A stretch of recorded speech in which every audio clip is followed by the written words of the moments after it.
slightly different angle, and this is part 3 of Gardener Gone Wild goes to Otari-Wilton's bush. And well, here we have it. And here's a little surprise for you. Hello, little surprise friend. And onwards we go. As you can see, I haven't decided where to go next yet. Oh, what is this? Is this what I think it is? I'm not sure. Looks like a Spaniard, however it's so tall. Surely not. Might be related. Remember, I'm not the expert on some of these things. So anyway, distraction aside, having a look at the native puri or biddy bid. And yeah, it's very different to the cleavers, which is obviously exotic to New Zealandy land, and it's very, very different. They're both called biddy bids, but this one's clearly quite different. And yes, I believe you can even make a tea out of its leaves. Yet again, New Zealand's plants. Occasionally useful and sometimes useful. Also can be mostly useful. It really depends. I just love the stand of lanceworts, just have to say hello to it again. And goodbye. I believe that is a southerly roaring in. But it's not that windy yet, at least by Wellington standards. And we've got this little lawn up here. Yeah, and of course the Kakine house, or whatever it's called, Mr. Leonard, we'll call him. And yeah, it's his house. At least it was his house before he died quite a while ago. And oh, hello, another one of these things. Hope it doesn't blow away in the wind. I believe that's couple of little cheeky rata flowers poking out. And yes, they're rata flowers, definitely not putakawa flowers. At least I believe I'm sure of that one. Anyway, rata.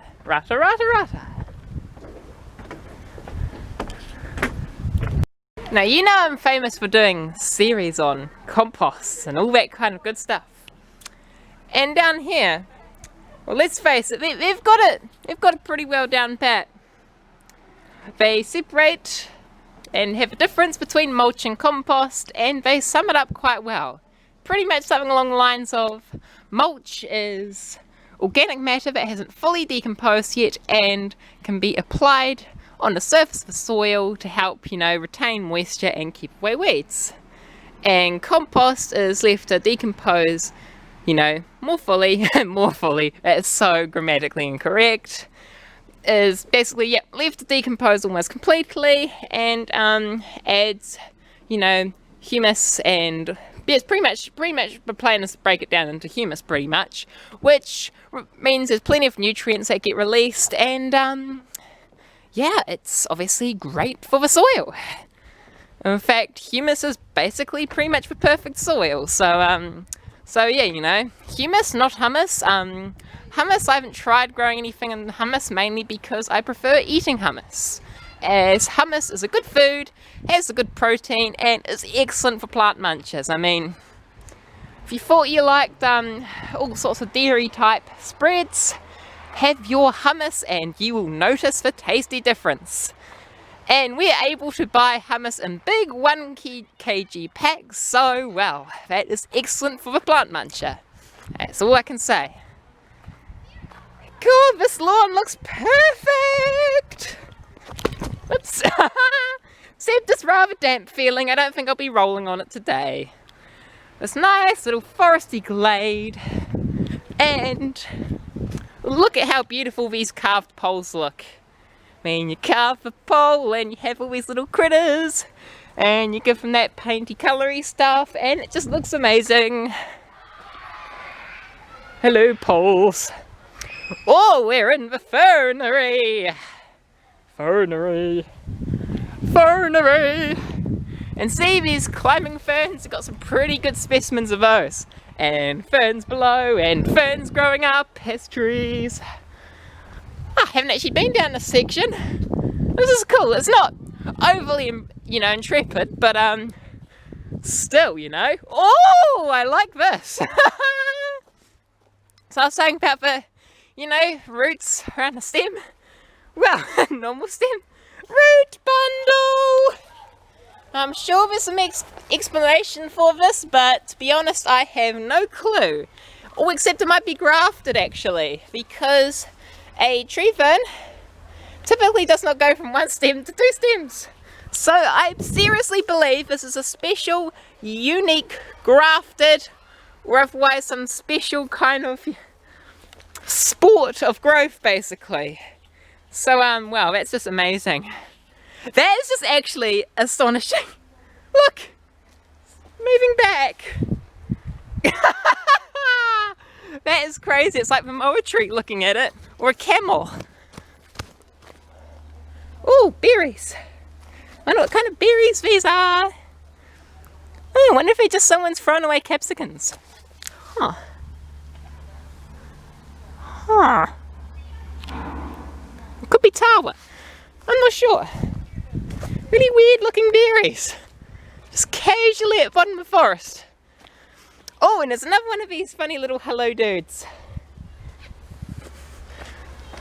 And here we have a clearing.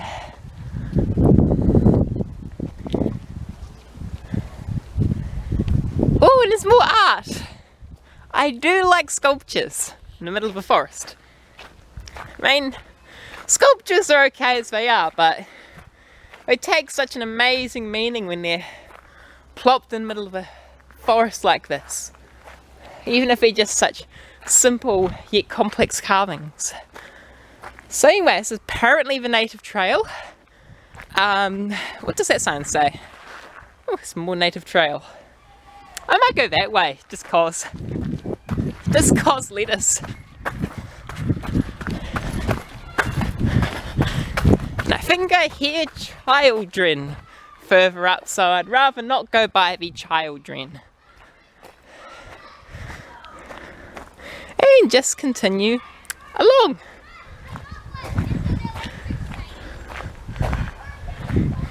Thick stem of a vine going up this rimu, up there. Tawa! And there's Tui on the tawa. There we go, Tui on the tawa. Goodbye Tui on the tawa.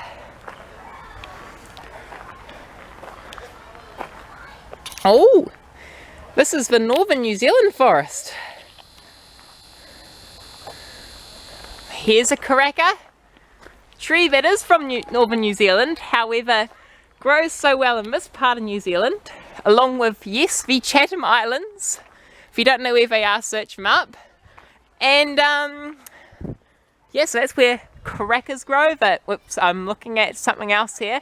I think I am looking at a rera wet rera, or New Zealand honeysuckle. This big tall tree here. We have a tawa. And we have a nikau palm. Nikau palms are related to coconuts. Yes, so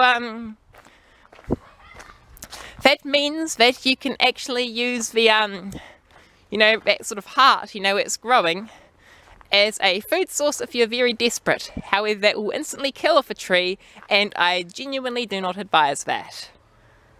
This is a hinau. Yes, another one. And those are, you know, the astellias, the native lilies, growing up in the canopy. And as we head down further,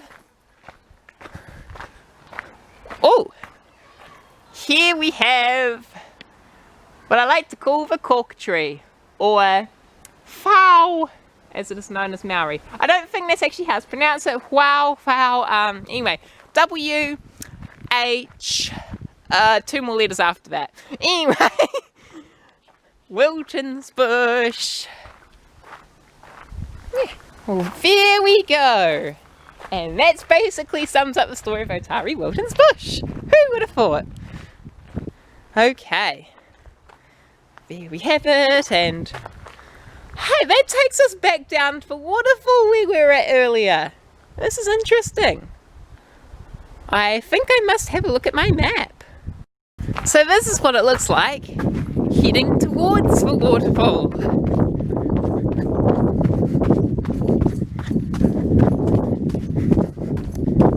as you can see, it goes downhill. Ooh, I do like the form. Ooh, right. Cool from Productions. Okay, where were we? I've got a bit more time to continue shooting this awesome video, and yeah, that's what that call was. For diversity in trunk forms and tawa trees. That could be a book.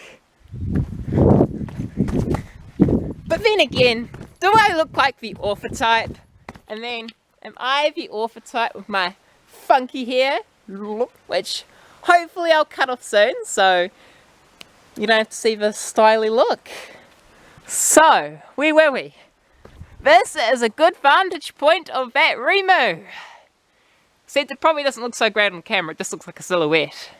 Still, nevertheless, rimu trees have such a great form to them in.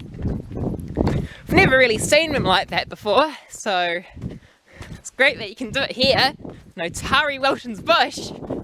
And here's the waterfall. Woohoo! She goes up for a fair bit. Creates all these, I don't know, are they water ponds, full ponds, waterfalls, and close up, here are some of those dangly roots we were talking about. Woo! Dangly roots! And the viewing platform's over there. So we're going to continue down and head along a slightly different path this time. Woohoo! Times you realise you need to slow down on steps. Oh, yep. I think I'll take a circular walk.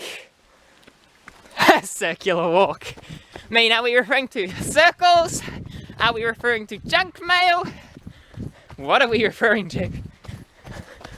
Whew, it's a nice little view. And off we go. As you can see, that is a blocky rock structure. And here's another one of those hollow logs. Or is it a hollow trunk?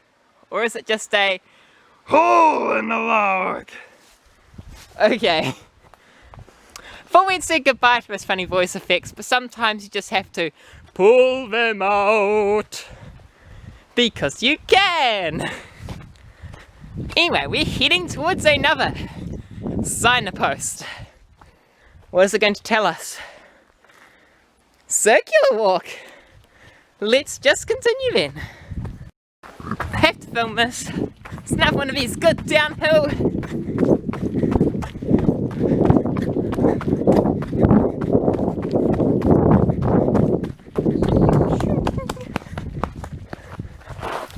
Here we have it. And here am I. Because, how else do you finish? Huh, looks like this might be the end. Let's have a look.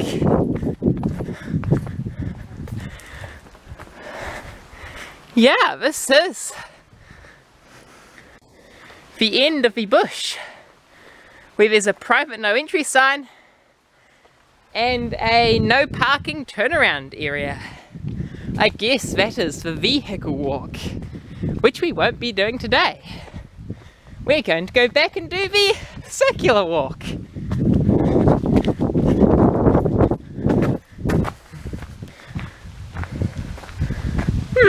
Interesting. Or we could go to the North Picnic area. Let's go to the North Picnic area.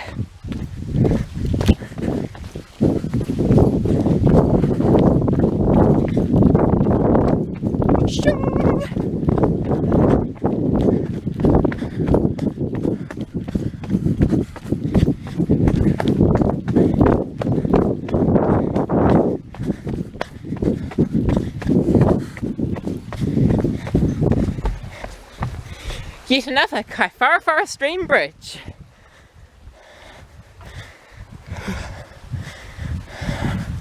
And what do we have here? Grass.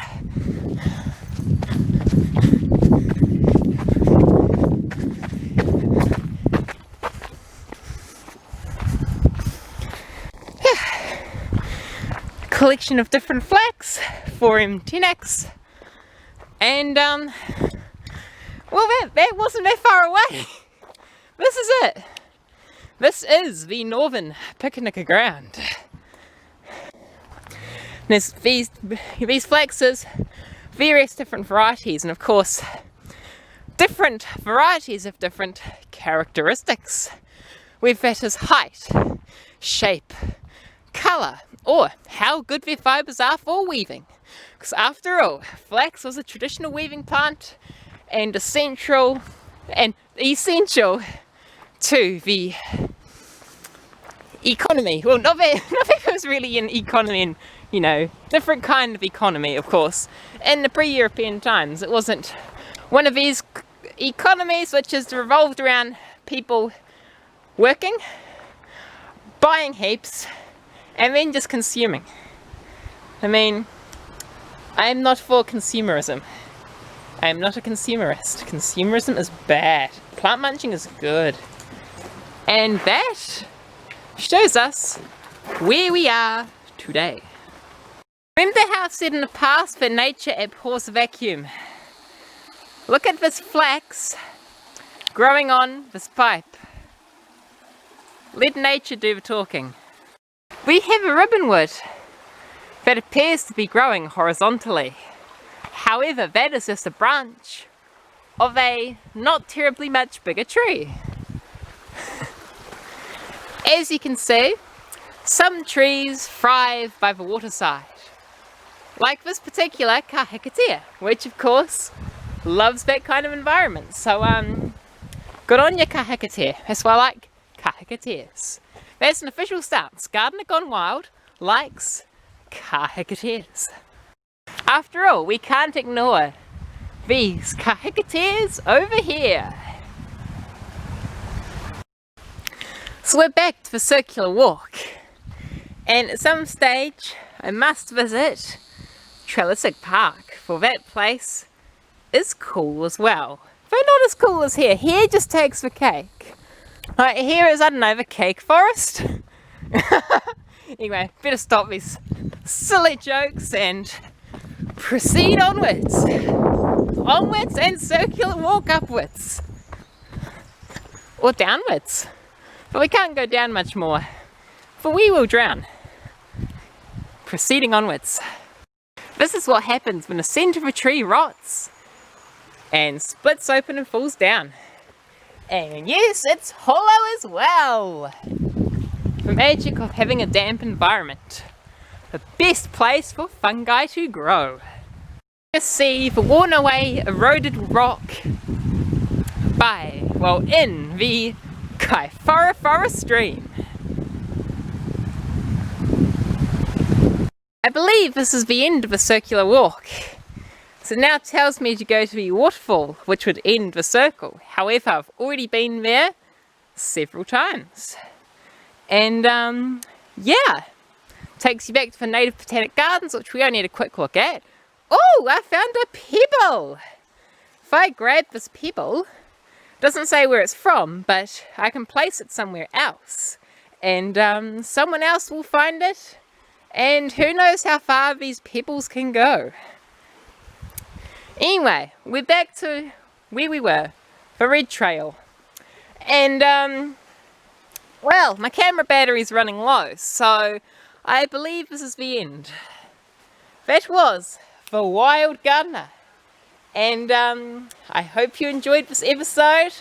Hope you enjoy this place, whether you've watched it, previous video or not, which was long, and this one might even be longer. So hope you like the long videos, because there'll be plenty more of them. Please remember to like, subscribe, and keep watching these awesome videos. For now, goodbye. I only moved that stone a couple of meters because, well, there's no use carrying ballast with you, is there?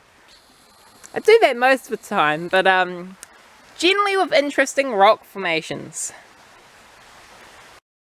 Even though I've just ended the video, I am back at the picnic area. And yes, I think for a third time, I don't think I need to say terribly much more. Just a quick correction. The circular trail actually included the walk down to the picnic garden along where I was, and back up here, which I've already been a couple of times now. So just want to clear that one up because I always like to make sure that these things are correct. And now I've already ended the video, but well, I do like this little lookouty thingamabob platform, and it's a good example of these hanging ferns. And if we just quickly go down this little section of the nature trail, which I don't even know where it will lead, we might see something. Like another waterfall, believe it or not. Or maybe not a waterfall. Maybe just a little channel of water going through and along. And I don't even know where this path will take me. It took me somewhere pretty amazing. A rimu tree in the process of being strangled by a northern rata. Yep, you heard me right. Northern rata. Rimu tree. Dacryum, Cassarium, Nim, Lila, and Metrosideros robusta. So there you have it. It's a process that hopefully is occurring more often now, but even then, the rata still needs a good habitat in order to keep strangling trees. Yep, this time folks is actually the end. Yes, the end of this video. So the usual. For a second time, please like and subscribe and keep watching this awesome channel, and for now that was Gone Wild.